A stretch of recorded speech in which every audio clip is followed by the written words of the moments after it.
This is Super Investors and the Art of Worldly Wisdom. I'm Jesse Felder.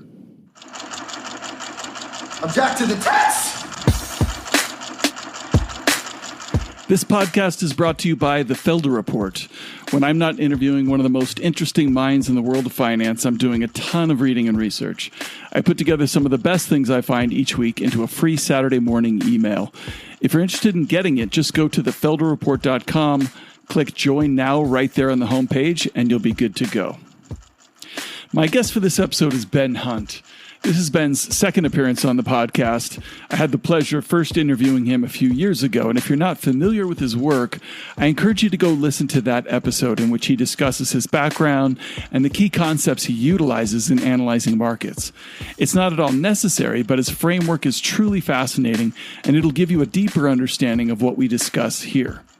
Today, Ben sees a pattern of rapacious behavior in the markets that extends well beyond the world of finance and impacts each one of our lives in very important ways. He also sees a glimmer of hope in how we can overcome it.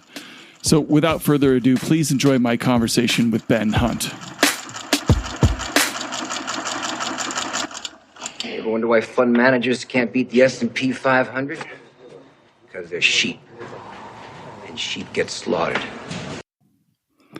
Ben Hunt, welcome back to the show. Well, it's great to be back, Jesse. I appreciate you having me on.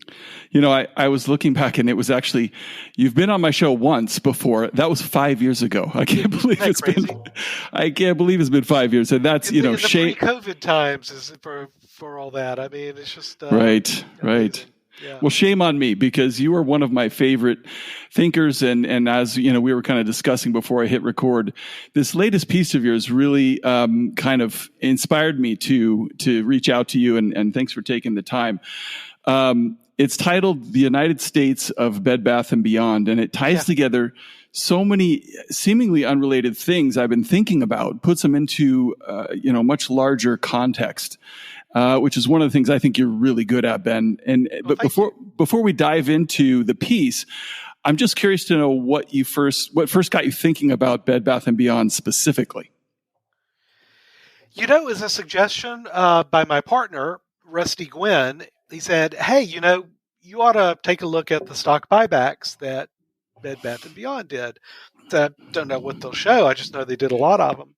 And because I had written a series of articles on the way in which, my view, and I think there's a lot of evidence for this, is that stock buybacks are often used to hide stock-based compensation, hide in the sense that enormous levels of compensation are given out by a company with one hand, and then those stock grants are sterilized on the other hand with a stock buyback. So I had no idea what I would find by looking into Bed Bath & Beyond. I wasn't really familiar with the history of the company. And then in doing that initial work, it struck me that what had happened to Bed Bath & Beyond was not just an issue of stock buybacks. It wasn't just an issue of, the most recent meme stock events around Bed Bath & Beyond and the like, but that it was it was a much bigger story than that. That it wove together so many of, we're saying, so many thoughts I've been having and writing about for a while, and it really wove them together in one pretty neat package, I thought. Yeah.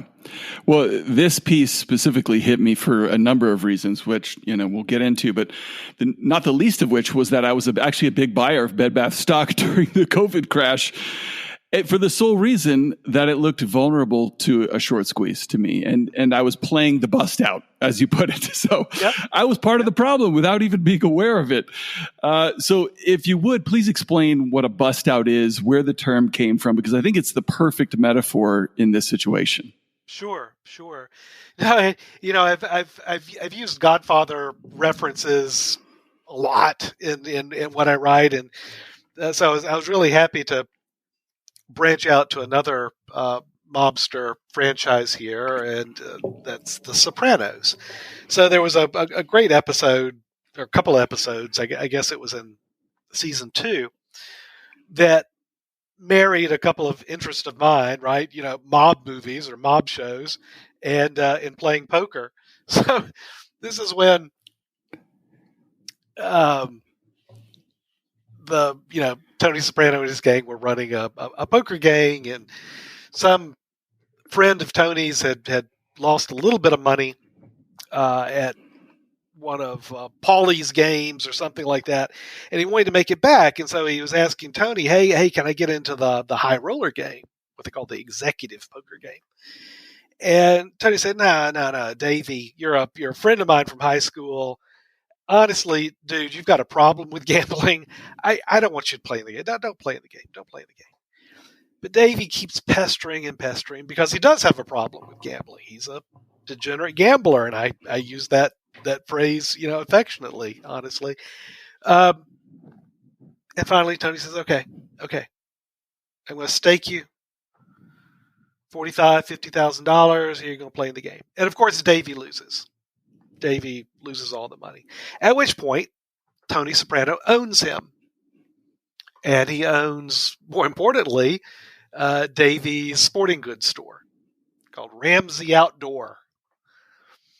And at one point where Tony is beating up on Davey and explaining to him how he's going to pay his gambling debt back to Tony, which is going to entail, of course, looting the store, busting it out. Davey says, why you told me not to get it. Why are you doing this? And Tony Soprano says, well, I knew you had this business here, Davey. It's my nature. It's my nature. And so the bust out, and there are examples of this in Goodfellas. I think it's got a good line for Ray Liotta's talking about it as well. But a bust out is when the mob comes in and on quote unquote store credit, they buy your most expensive items and sell them out the back or use them for themselves.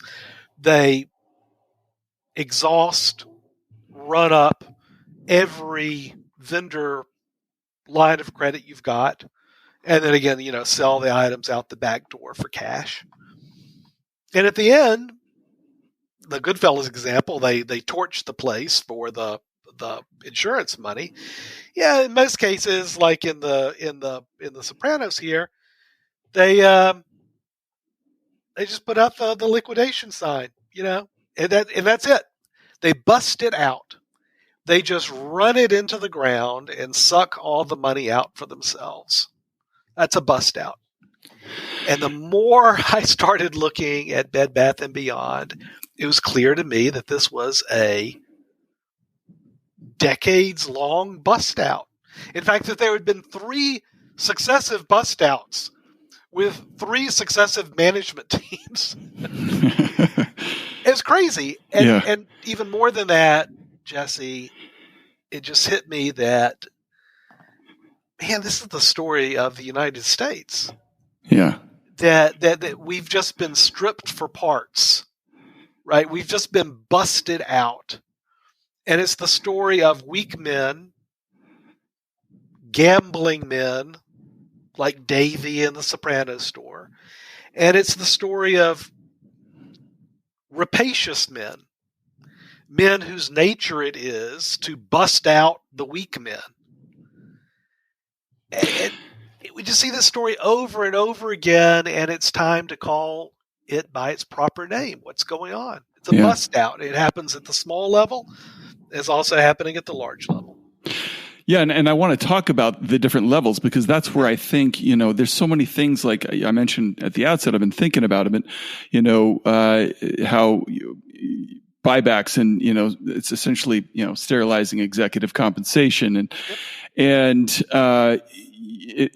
you could see it on multiple levels, but I want to bring it back down to the specifically the buyback, or I'm sorry, the Bed Bath. Right.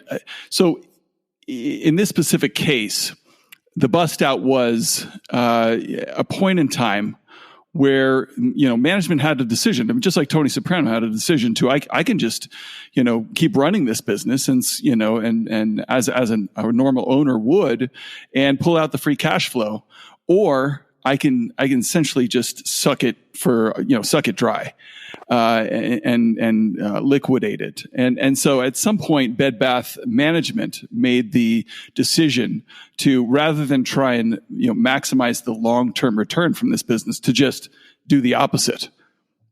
Oh yeah, no, and it's like I say, it happened 3 separate times because you've got whatever its peak, it was like an $18 billion market cap company. You've got a lot of money you got to squeeze out of this orange, right? Right. And so there were 3 successive times where the company was busted out, and each time, I'll say either a stock buyback or a stock sale, the capital structure of the company was always the way in which the bust out took place, right? So, to your point, bust out number 1, I can tell you the exact moment where it germinated, and it was after.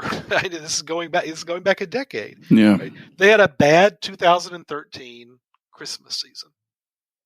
Bad 2013 Christmas season. Now, bad in the sense not really of top line and bottom line, right? So on their revenues, on their free cash flow, cash from operations, it was the best fiscal year, culminating in that Christmas season that Bed Bath & Beyond had ever had.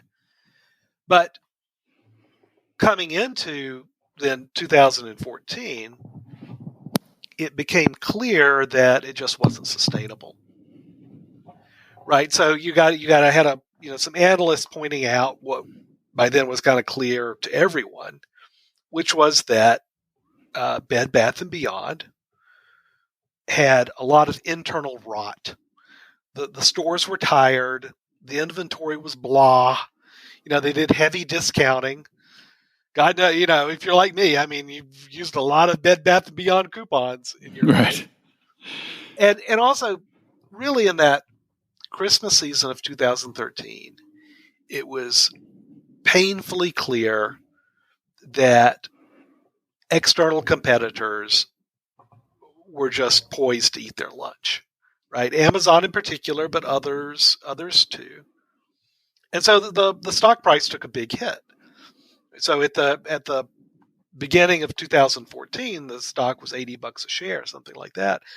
And a couple of months later, it's down to under $60, 59, 58 and change. So the CEO and the board of directors, which was headed by the 2 co-founders of the company, Bed Bath & Beyond goes back to the early 90s. It was kind of a real estate roll-up play, but it's got a long history to it. So they announced the strategic plan, and it had all the nice sounding words like targeted acquisitions and we're going to build a e-commerce presence and all like that. But the main plank of the strategic plan, and the only thing that the company actually executed on, was one thing: stock buybacks. So the next year, the operating metrics of the company they've rolled over. Now they're in headlong decline, right? So the cash operating margins, they declined 200 basis points. Cash from operations goes down 15%. Free cash flow declines 20%. Bed Bath & Beyond borrows $1.5 billion and buys back $2.2 billion in stock. Right? Mm-hmm. I mean, it's crazy. So, to your point earlier, you're at this inflection point in the life of your company. Again, these are the founders. This is the CEO who's been there really from the start. You're faced with this point. Well, do we take our cash flow? Do we reinvigorate our stores? Do we reshape our inventory? Do we do better marketing? Do we do less discounting? Do we create an enterprise that can grow, that can be special for decades? To which they resoundingly say, nah. Yeah. Nah. So get this. So this bust out one period, I'm going to call it, it's a 6-year period. Over those 6 years, and it lasts until the CEO was fired and the founders were kicked off the board. Over the 6-year period of time, Bed Bath & Beyond buys back $4.2 billion in stock. They borrow money to do it. That's $800 million more than their total free cash flow. Right? It's unbelievable, right? You had a chance here. You're generating lots of free cash. You could actually have saved the company. I'm certain of it. Yeah. A true strategic plan. All right, we know what we got to do. We got to address e-commerce. We got to address the heavy discounting. We got to do something about our stores, the footprint, the inventory, and the like. And they go, nah. We're just gonna buy back stock and sell into it. Right. And how much they sell into it? I mean, so it's tough to get this information. Well, it's not tough to get the information. The information is publicly available. These are Form 4s. They're filed with the SEC. The issue is that there are, for the CEO, for example, he's got over 100 Form 4s that you've got to go in individually and you've got to get the information, write it down, compile it, and the like. So nobody does it. Nobody does it. But when you do it, it's just like, oh my God. Right. The CEO, his name's Steve Tamaris. He's a real estate lawyer, right? He's not a founder. He's not an entrepreneur. He's a real estate lawyer. He was hired by Bed Bath & Beyond by the two co-founders as their general counsel in 1992. And he worked his way up the ranks, executive VP, COO, CEO. He's a real estate lawyer. Mm-hmm. Well, he never bought a share of stock on the open market. Never. He was given 5.2 million shares of stock. He sold that stock as a profit. So this is net of all option exercise costs. This is not counting his cash salary, his bonuses and benefits. He just stole the stock. He sold for $160-something million. Just the stock. Right. This is in addition to his cash severance package of $36 million. This is in addition to I didn't even track the family trust he set up to exercise and sell even more Bed Bath & Beyond stock. And again, I'm not counting the cash salary bonuses and benefits. Averaged more than $4 million per year. Right? He got well more than $200 million in cash. Most of that during or after the bust out period. Yeah. For running the company into the ground. Right. It's absolutely wild. It makes me think of, Warren Buffett has written for a long time, said that it's the capital allocation decisions on the part of management that speak far louder than anything they say on earnings calls or TV. So, 100%. And it's not just the capital allocation with the company's money. It's what are they doing with their own money? And in this case, it seems like it couldn't have been more obvious, that the board and CEO were implementing these buybacks for the sole purpose of kind of propping up the stock while they sold off their personal holdings. Just went headlong into oblivion, and it was obvious. And so in 2019, the rarest thing in the world happens, which is that an activist investor comes along. It's a couple of small funds, and they cobble together enough to buy 5% of the company, the common stock, and they start a proxy fight. So I posted their presentation, which is wonderful, just wonderful. So you can download it from my site, or you can look it up, find it in various places. But they did the rarest thing in the world, which is that they won a proxy fight against entrenched management and entrenched board directors. Right? I mean, to the point where they fire the CEO, they clean house in management, and they kick out the two co-founders of the company off the board of directors, where they're co-chairman. Now, I want to say a little bit about the co-founders, right? Because honestly, it doesn't bother me nearly as much when I don't get as worked up when founders take a lot of money out of a company. I mean, because for that matter, if Bed Bath & Beyond had just remained a private company and the founders decided we're just going to suck it dry, I mean, more power to them, frankly. But that's not what they did. They took it public, they dominated the board, and they used the stock buybacks to prop up the stock price and sell tens of millions of shares into that open market. Each of the co-founders sold stock to pocket $300 million. Each. Right? And this is in addition to the millions they spent of the public company's money to make all cash acquisitions of retail operations that their sons started. The most famous was they bought Bye Bye Baby from one of the co-founders' sons for $86 million in cash, which included the retirement of $19 million in debt owed to, wait to it, the co-founder's family. I mean, it's just the most egregious shit imaginable, and the proxy guys, they win the fight. It's amazing. But here's the problem. Before I tell you the problem, they win the proxy fight. They fire the CEO. They do a clean sweep of senior management. They kick the two co-founders, the two co-chairmen of the board, they kick them off the board. They get new board members in there. They get another $2 billion in debt because they've got this strategic plan to do all the things that need to get done, revitalizing the stores, online, better acquisitions, everything that should have been done 6 years before. But now they got cash, they got a new management team. They bring in this guy who had been at Target, who was the chief merchandising officer at Target. So, a big flashy hire. They're doing everything right. And then Christmas season of 2019 is not so great.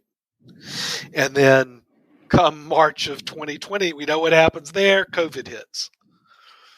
And Bed Bath & Beyond's not an online store. It's it's these tired old stores. So they just get walloped by COVID.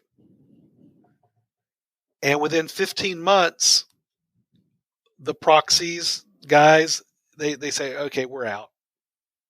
They actually, I don't consider this a bust out because they don't come up with some bullshit story. They really pretty much stopped the stock buybacks. They sell their stock for a little bit of profit, but if they had held out a little bit longer, the stock makes a kind of a nicer rebound in 2021. And you were talking about maybe buying it as a meme stock. I don't know when you first got interested in it, Jesse, but actually I bought it before, leading into the COVID crash as a potential short squeeze. It was much like GameStop, 100% of the float sold short. And, and so it was kind of a wild situation. Absolutely. Because the internal metrics were so bad. Right. I mean, the company was absolutely failing, but there's a bit of a short squeeze. You've still got some excitement over, okay, we're going to get a COVID rebound. People are going to come back to the stores. The stock, start of 2021, it starts ticking back up. But internally, it's just a disaster. I mean, the free cash flow, 2021 goes negative. Free cash flow goes negative. Right? And I know it's, that it's, a bust out time again because they start back up.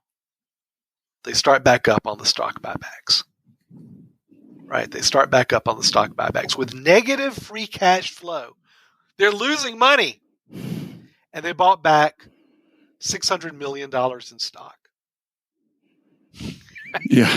The CEO, the new CEO, he sells $5 million worth of stock grants into this renewed stock buyback program. The COO, he sold $3.5 million worth of stock into this renewed stock buyback program. And then in comes Ryan Cohen of GameStop fame, right? I mean, you can tell the listeners about Ryan Cohen, I'm sure.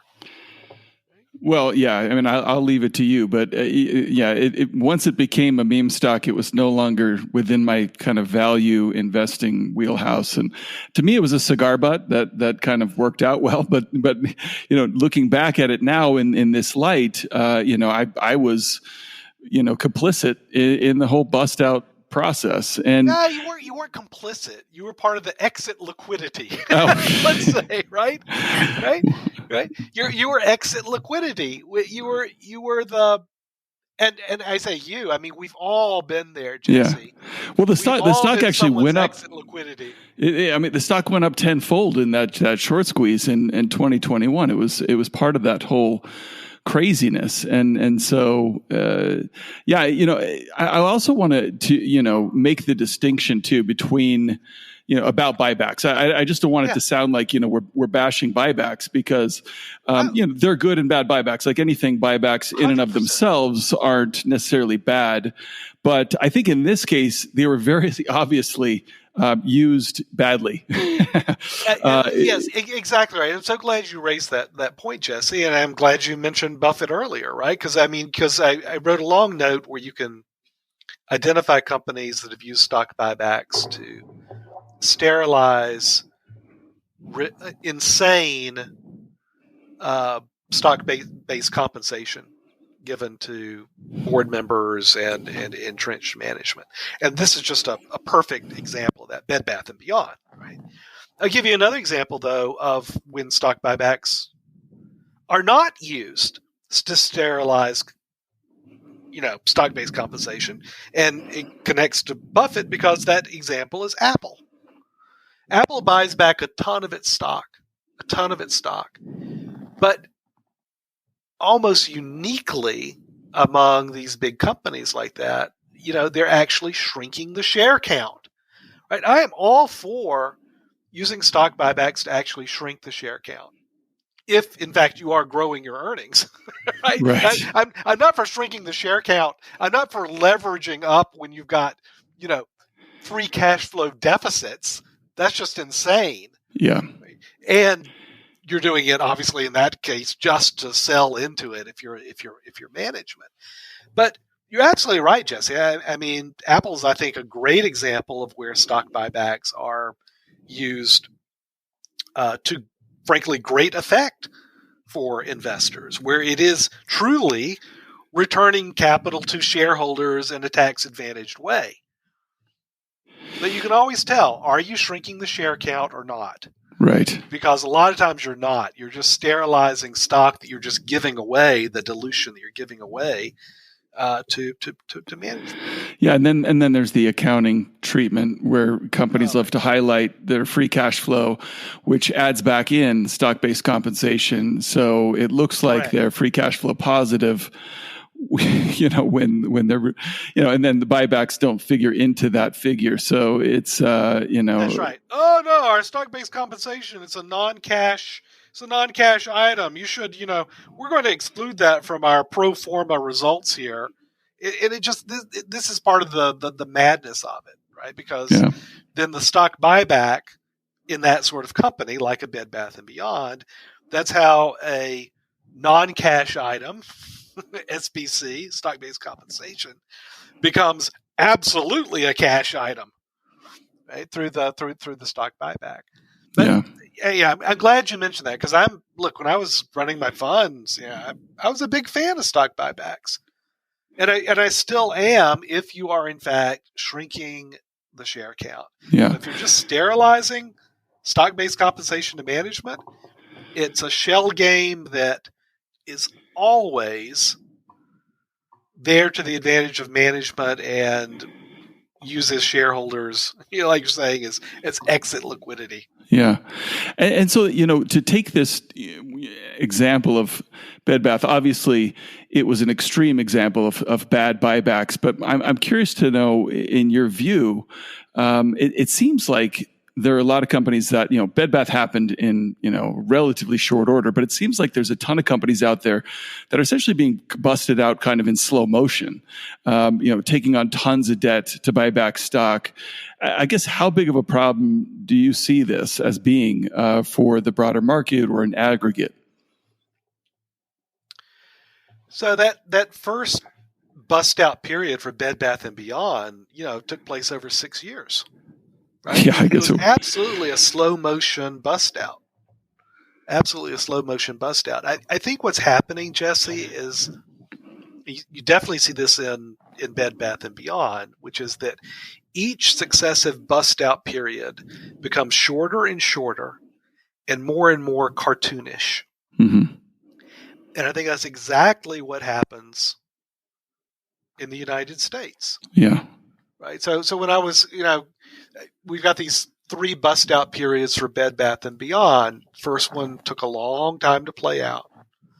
Second one, it was about a year and a half. You can there's part 2A where new management team busted out. There's part 2B where Ryan Cohen busted out. There's a bust out 3. I just call it the lulls period because you can only laugh. It's just crazy. It's when Bed Bath and Beyond is what's happening now, right? Where when Bed Bath and Beyond was going bankrupt, and they say in their prospectus, "Hey, we're going bankrupt. This equity, we want to sell $1 billion worth of equity. It's almost certainly going to be worthless, but we're going to sell it anyway." And they found buyers for it. In the kind of looking in kind of the U.S., I kind of think of bust out 1 as the Clinton and George W. Bush period. It's a 16-year bust out. I think of Barack Obama as bust out 2. 8 years. And then I feel like Donald Trump has kicked off the lulls period. Because I mean, how can you understand Trump and Biden as anything other than lulls? Right. But I think this is the natural process of any sort of bust out situation, is that the first bust out, it can take a long time. It seems kind of normal, and as you go on to squeeze more and more juice out of the weak men, right? The degenerate gambler men, it becomes just more and more cartoonish. And when I say weak men and degenerate gambling men, of course I don't just mean men. I mean women too. Although in our world, investment world, it's almost always men. But what I mean by squeezing the juice out of the orange isn't just money. It's also votes. It's also your loyalty, your attention. It's how and this is the we, not just the royal we, this is all of us, we increasingly give away our own autonomy, right? Our autonomy of mind to some political party or economic creed. And we're the weak men. We're the Davies in this situation. We are being busted out, not just with our money, but with our vote, with our very identity. And that's the part of this that I was hoping the conversation it would spark. That Bed Bath and Beyond. This is it. It's not criminal, right? Everything that happened here was legal. But it's such a sad, depressing story. Can we recognize it? Can we call things by their proper names so that we can try to not have this happen in all of our economic and political and social lives? That's the big message here. Yeah, and that was really the part of it that was a revelation to me. I mean, obviously, I had personal experience with Bed Bath & Beyond, but then when I got to the end of the piece and I saw you zoom out and say, this is really a metaphor for what's going on with the country, that it really struck me, because I've been, looking at a lot of things, looking at the blowing out of the deficit and different things, and thinking, what is going on here? And, to be honest with you, and I think it's really appropriate. I'm going to just stop for a second and say, you make a very important point that this is a bipartisan indictment, of government policy. This isn't, one party or the other. But when Trump passed the corporate tax cuts, and we already had problems with the deficit and things, the term that came to my mind was smash and grab. Was like, this absolutely. is absolutely. Bust out is a better metaphor. The Tax Cuts and Law Jobs Act, right? Yeah. I mean, that was absolutely a bust out policy. Absolutely was. And here's the thing. So was PPP. So was the American Rescue Plan, right? You don't think that was a bust out policy? Of course it was. Right. The Inflation Reduction Act. Oh my God. They're all bust out. They're all bust outs, right? And it goes back to NAFTA. It goes back to the Bush tax cuts. It goes back to TARP and TLGP. It goes back to Obamacare. It goes back to QE 1, 2, 3, and infinity. These are all policies of bust outs. Yeah. Right? That's what it is. But here's one thing that I think is interesting, Jesse, because not only I think does the time frame of the bust out effort and policy become shorter and shorter over time, but you also see the introduction, you can call them cartoons, it all becomes much more cartoonish and clownish over time too.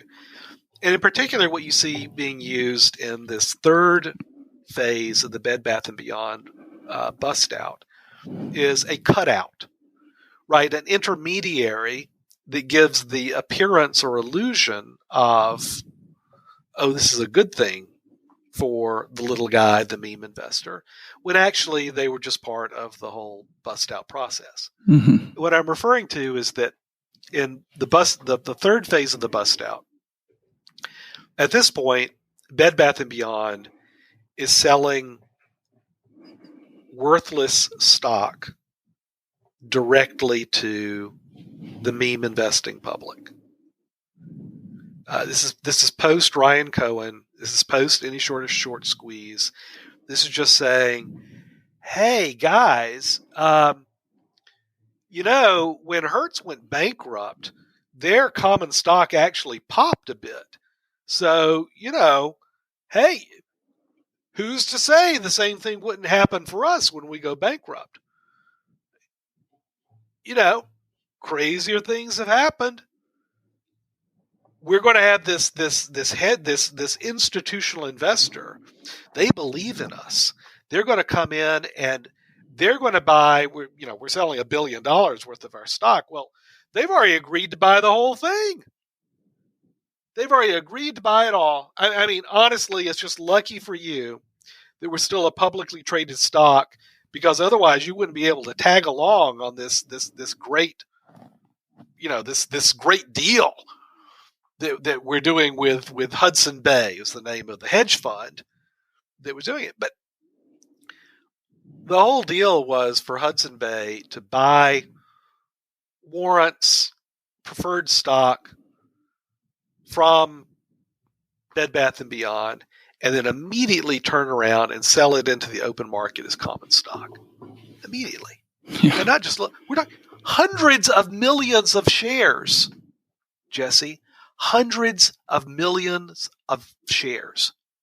In 2 months, Hudson Bay gave $360 million to Bed Bath & Beyond. So that's cash for equity instruments. Hudson Bay turns that around into at least 300 million shares of common stock, which is sold into the open market. Average price right about $1.50. Right, so they pulled out $450 million. So $90 million in profits, 25% return on their investment for a 2-month bust out. It was all there. I mean, it's all Yeah. publicly filed, right? Yeah. But nobody cares. Well, Nobody cares. And so, this is why I wanted to, to bring it back to looking at the corporate space kind of in a broader sense. I wrote a piece a few years ago about buybacks because, there are good buybacks, bad buybacks. Yep. But, there's research that shows, and I'm just quoting the Roosevelt Institute, in the first 8 days after a buyback announcement, insiders sell an average of $500,000 worth of stock per day, a 5-fold increase over the normal daily average. And so, in aggregate, I think, there's data to support that buybacks are used badly. And I think that's why they get so much criticism, is because perhaps they're used badly more often than not. They absolutely are. It's like everything else. Things are gamed in our system. Yeah. Right. And these are, I write about this scheme, because that's what it was in the lulls period of the Bed Bath & Beyond stock buyback, the one where they are using Hudson Bay as the cutout. Hudson Bay gives them cash, they get preferreds, they get warrants, they turn around, issue common stock. They've got enough cushion built into this and enough discount on what they've done so that they're guaranteed a profit.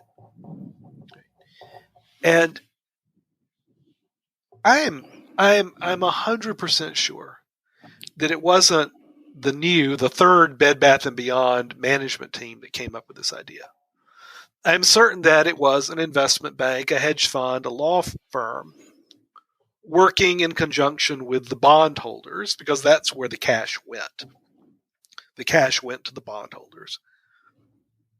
There are so many institutions like law firms, investment banks, hedge funds, very smart people, and all they do all day long is think of a new edge, a new way to take the sucker's money, a new way to scheme around stock buybacks, around a tax law, around anything that has to do with money.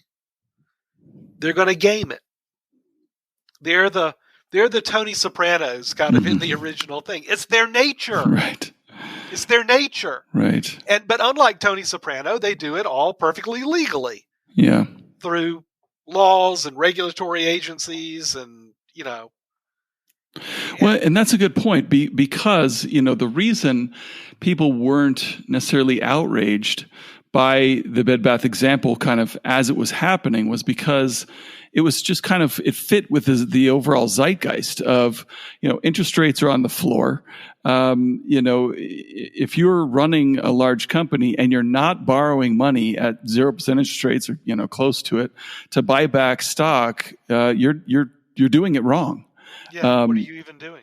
Right? Yeah, and that was kind of I don't know. John Authors had a piece recently. Actually, it was maybe a year or two ago, where he showed that the net new buying of equities since the great financial crisis was essentially just buybacks.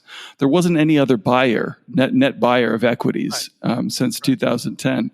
And where did that $4 trillion of buying came from? A lot of it came from just companies taking on debt.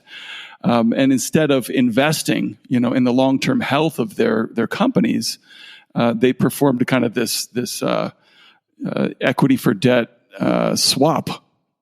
Yeah, exactly. And it's, you're right to think of this on that sort of macro scale, because what you've also seen over this time period is the longest stretch of disappointing productivity growth in the history of the United States. Yeah. Right? And I'm not just talking about, it's a bad stretch for the last, 20 or 30 years. No, Jesse, it's the worst stretch of productivity growth in the history of the United States. This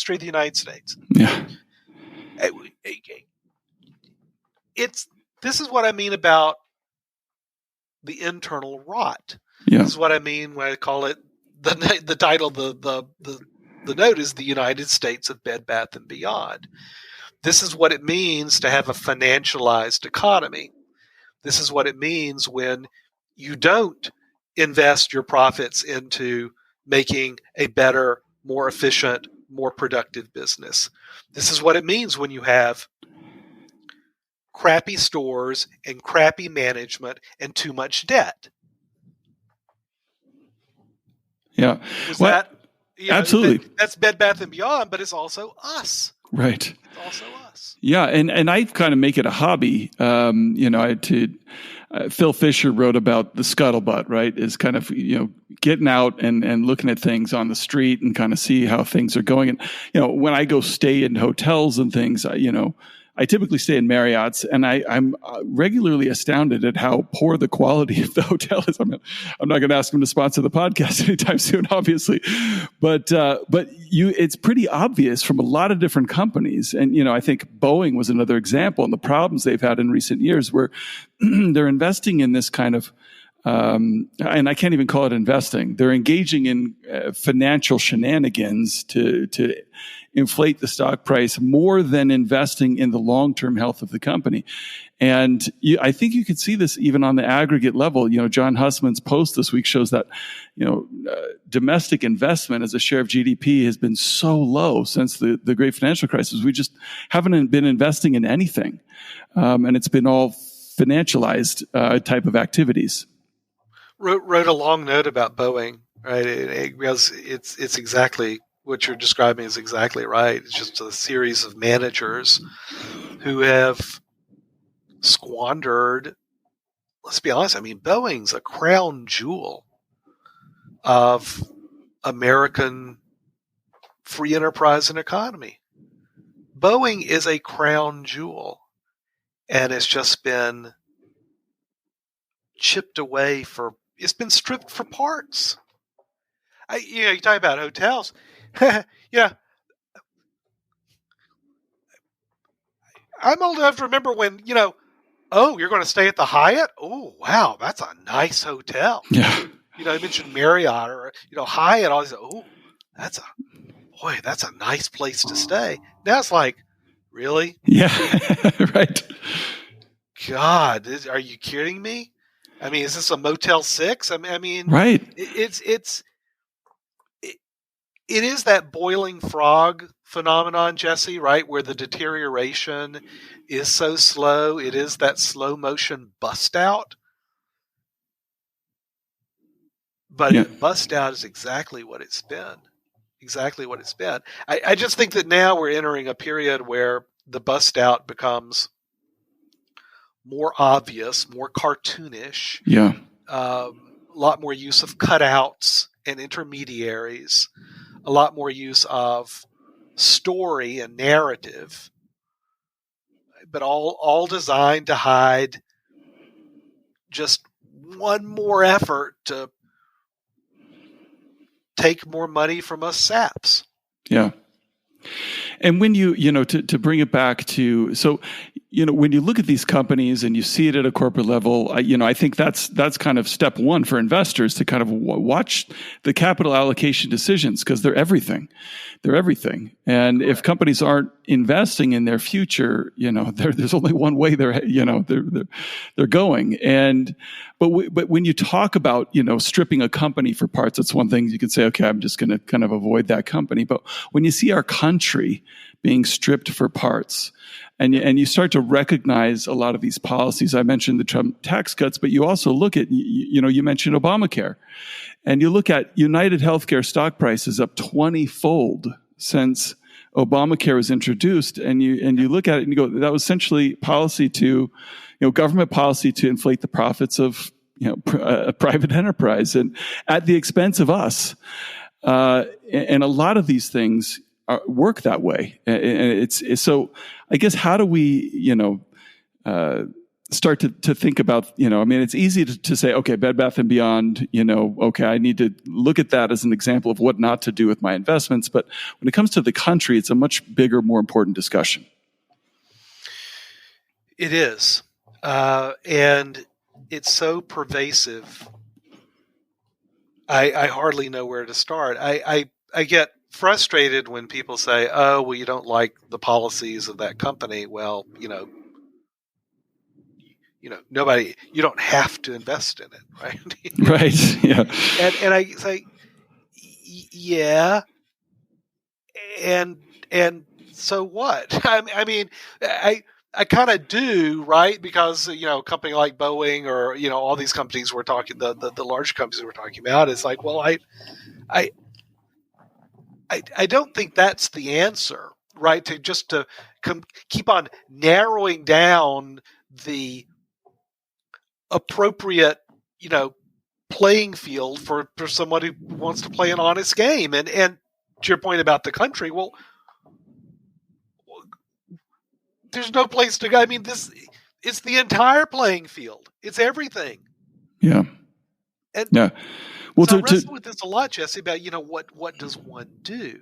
Yeah. It's like the old line about the guys in the Old West. They're playing the game of poker, and new guy comes in and sees obviously the dealer's cheating. He says, "Guys, what are you doing? Why are you? The guy's cheating." And they go, "Yeah, I know, but it's the only game in town." Right? It's the only game in town. We're so hooked. We're so addicted to thinking that, oh, well, I've got to be these public markets. That's how we have to. What I say in the note is that when you give up your identity, when you give yourself over to the political party or the economic creed that cheats you, you give up your identity, and all that's left for you, all that's left for the weak man at the end is the action. That's all that's left. You say, "Oh, come on, just let me play another round. I'll stay this crooked game. I just want the action. I need the action." Yeah. And that's what we've become. We've become this country of either weak men who are I just need the action, or of rapacious men, right, who are just giving away their soul, literally their soul, to the corporation or the partnership that lets them continue to win the game. Because in the end, that's all the rapacious man has left. He just has the winning and the action. That's all there's left. And there's so much more to fucking life than that. But we're not going to change this, I really don't think, from the top down. I mean, there's no law you're going to pass that says, "Oh no, you can't be a grown man and make bad decisions. We're going to outlaw that. That law is worse than anything that came before." Then whatever the law is, it's going to get edged by more of the Tony Soprano wannabes. Yeah. It's got to come from the bottom up, Jesse. It does. Yeah. Well, I will say that, I think when you look at in aggregate the way that buybacks work and the way that insider trading happens around buybacks, it's pretty clear that it's hard to make the case that insiders don't use buybacks in aggregate to, offload shares. I mean, the numbers are just there. And so you can start to see why buybacks were outlawed. And even when buybacks were illegal, companies were able to, engage in, a tender offer. We're going to buy back X amount of stock and go ahead and tender your shares, and we'll buy them back from you in a much more above board way. Right. Instead of just kind of operating in the market and kind of not knowing when they're buying, not buying. And I think it would be easy to go back to, okay, tender offers are fine, but insiders can't trade during that period. That would be, I think, an easy fix. Yeah, and in fact, some of the new policies are looking kind of just at that which make it so that it's very difficult for management, C-level management, to sell their shares whenever there is a stock buyback, in operation. Yeah, and I applaud that. I think a really good kind of basic thing that that can make a difference, right? I think the other thing can make a difference is actually there's some very simple changes you can make in, and this gets complicated, the consolidated statement of shareholder equity, where right now every company is allowed to report the shares that are bought back, to give a tax treatment, tax break for management. All these things, every company reports them differently, and we could easily standardize that so that you could actually tag it and it shows up on Bloomberg. Right now, if you're interested in this stuff and you just go to Bloomberg or one of these things, all you see is the non-cash stock-based compensation. And what you really have to look for is, again, in the stock buybacks, looking at the shares that are actually sterilized. Right. How is that conversion taking place into actual cash? You can track it. It's just that it's not standardized, so nobody does. Yeah. So anyway, I think there are, my favorite phrase, common sense reforms Right. that actually make this more visible. Because once you see it, I think seeing is believing. Once you see it, then behavior stops. I don't know what to do, though, Jesse, about the larger picture of the bust out in the country. Yeah.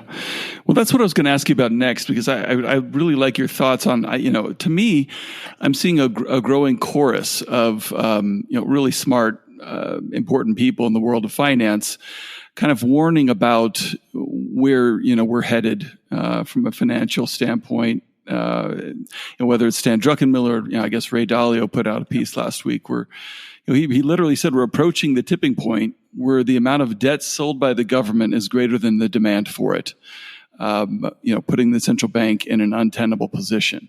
It seems like we're getting closer to the time where a lot of these bust out policies at a federal level are, beginning to become a problem, in terms of being able to finance the deficit. I mean, if there's not enough demand for the debt we have to sell, we could get into a real inflation problem at that point if the Fed decides to monetize it. So do you think we're headed for some type of like for lack of a better term, a debt crisis that would play catalyst for people to start thinking about these things and addressing these issues?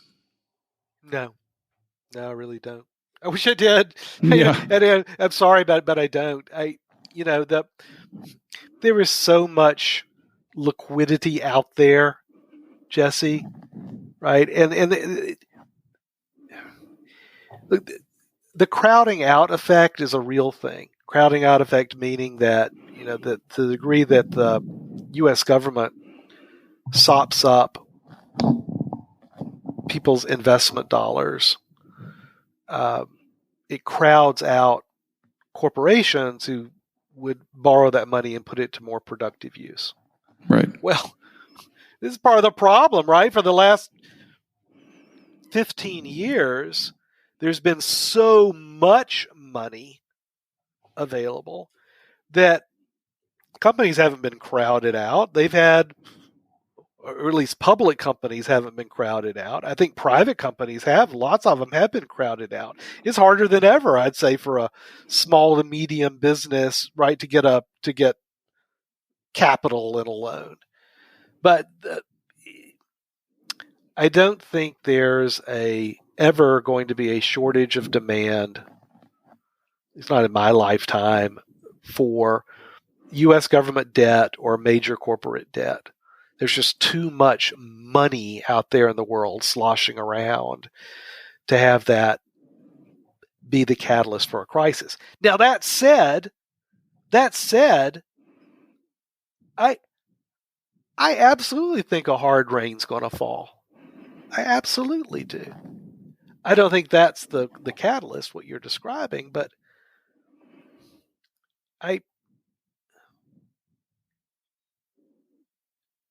I see it happening. And Jesse, this is the hardest thing to wrestle with, I think. If you're responsible for other people's money, or if you're a fiduciary, because you can see something like this coming. Like I said, I don't think that's the catalyst. I don't think that that sort of debt crisis is the catalyst. But I can see a lot of other catalysts. Yeah. Domestic political crises, international political crises.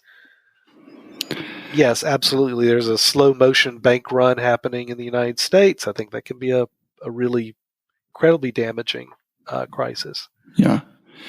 Well, What do you do though, Jesse? yeah. Because if you're responsible for other people's money, if you try to position yourself for that sort of crisis, until the crisis actually happens, you're just wrong.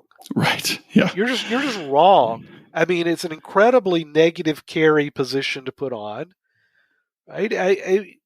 How do you not get fired by your client until you're right? In which case, when you're right, there's a good possibility that whatever positioning you put on, whatever hedges you put on, it may not matter. Sure. I'm so torn on this, Jesse. I don't know what to do. Yeah. I really don't know what to do. No, and I wasn't even, I guess, talking about it from an investment standpoint. I was just thinking in the larger sense of, obviously the Fed has been a source of demand for treasuries since the financial crisis. They've, become a source of supply more recently. Yep. And, now that the deficit is widening again, and it's literally, I mean, it didn't even, it narrowed to the point that would mark, the widest point of a previous recession. And so, it's trending in the wrong direction. We're obviously going to have to sell a ton of more debt in the coming years. And if inflation remains a problem, the Fed might not be able to step into that and void and represent the demand that it has for treasuries. So, just from that standpoint, I'm looking at it from a potential supply-demand mismatch. But you're absolutely right. If we get to that point, the Fed will have to step in and implement yield curve control or something, because they just can't simply let rates do what they want to do in a market environment that's out of whack. So, amen, brother. Yeah, I mean, it's a complicated scenario, but I think it's important to think about this stuff. I guess what I really do appreciate about the piece, to bring it back to your piece, you finish it by revealing that while you're not optimistic about a lot of this stuff, and I think that's clear through what we've kind of talked through, that you're very hopeful. And I guess in that vein, not in a structural reform or anything, but I guess how do we move beyond this bust out kind of zeitgeist and get back to real business at every level? How do you think that happens in your view? We make personal decisions to not be weak, and we make personal decisions not to be rapacious. It's both as simple and as hard as that, Jesse. And to hold politicians accountable to the same standard. Yeah, of course. Yeah, and frankly, for me, that just means kind of withdrawing. Yeah, honestly, right. I mean, it is such a clown show. Like I say, it's a lulls period. Right.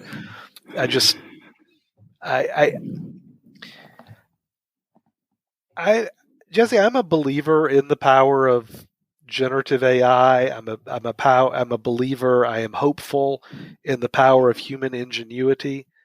I really am. That's my faith. It's the way I want to live my life, is believing that there's an up and to the right arrow for humanity. Yeah.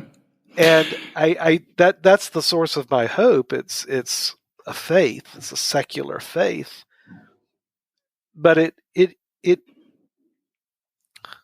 most important revolutions don't come from marching in the streets. The most important revolutions happen in each person's heart, right? And when I say that the way out of this is to make a decision not to be a weak man, when I say that the way out of this is to make a personal decision not to be a rapacious man, I really mean it.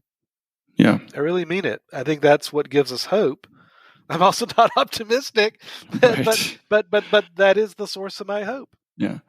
Well, the quote in your Twitter bio, I think, is just fantastic. It's St. Augustine. Hope has two beautiful daughters, anger and courage. Anger at the way things are, and courage to see that they do not remain as they are. And I think that really embodies, the spirit behind your work. And I just can't thank you enough for doing what you do to do your part in trying to bring awareness to these issues and inspire change. Thank you, Jesse. That means a lot to me coming from you. It really does. Yeah. Appreciate that.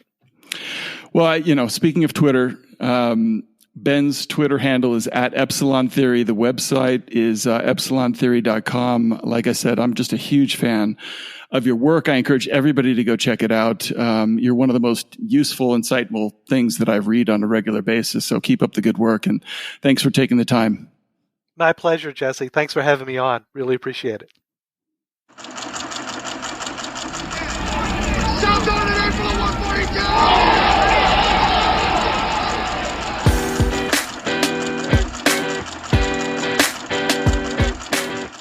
And that does it for another episode of Super Investors and the Art of Worldly Wisdom.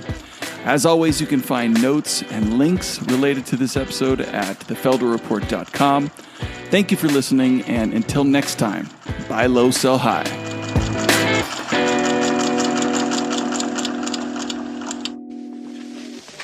Man looks in the abyss. There's nothing staring back at him. At that moment, man finds his character. And that is what keeps him out of the abyss.